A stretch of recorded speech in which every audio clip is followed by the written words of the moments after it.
Сіз не істеп жатырсыз? Келе ғой қызым отыр. Мен саған қазақ өнерінің, қолөнер бұйымының бір түрі құрақ деген нәрсені түсіндіріп өтейін. Құрақ ата бабамыздан келе жатқан бір құрақ, ол барлық үйде болуы тиіс нәрсе. Құрақты қазақ атамдар құрақ құрамай құралмайды деген сөз бар. Құрақты біз үш түрлі немен қараймыз. Біріншіден өнер, екіншіден бұйым, үшіншіден мына мата қалдықтары қалып қоймасын деп ата-әжелеріміз құрақ, көрпе, жастық құраған болатын.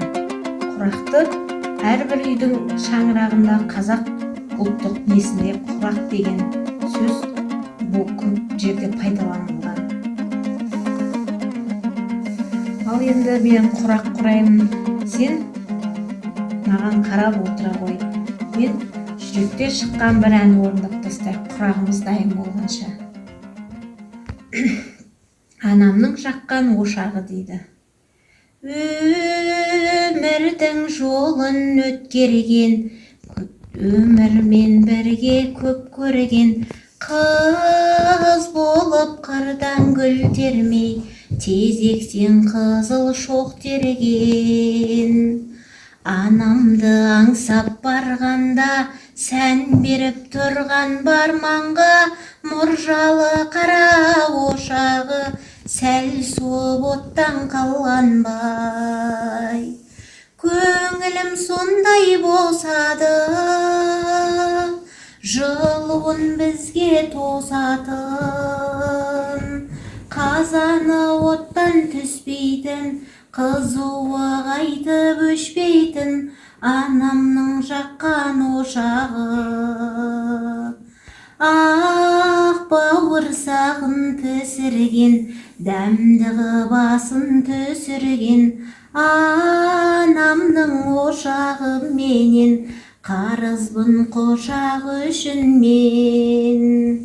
Түтіні түзу шығатын, киесі күйе жұғатын анамның қазан ошағы бәрінен биік тұратын. Көңілім сондай босады,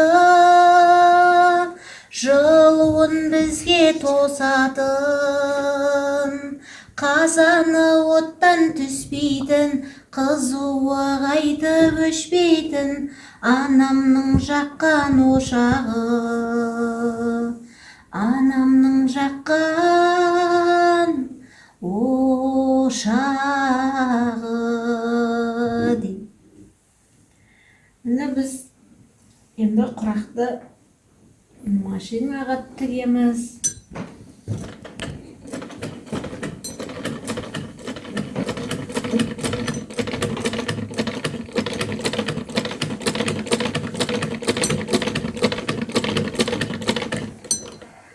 Ал енді біз құраған құрағымызды түсіндіріп кетейін. Мен мына құраққа әр құрақтың маңызы мен өте терең мағынада болған.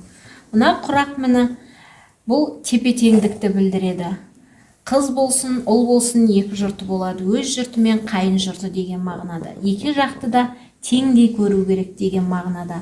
Ал мынау құрағымыз өмірдің ақ пен қарасы бар деген сөз. Екі жақтан да биікке шыға біл деген сөз.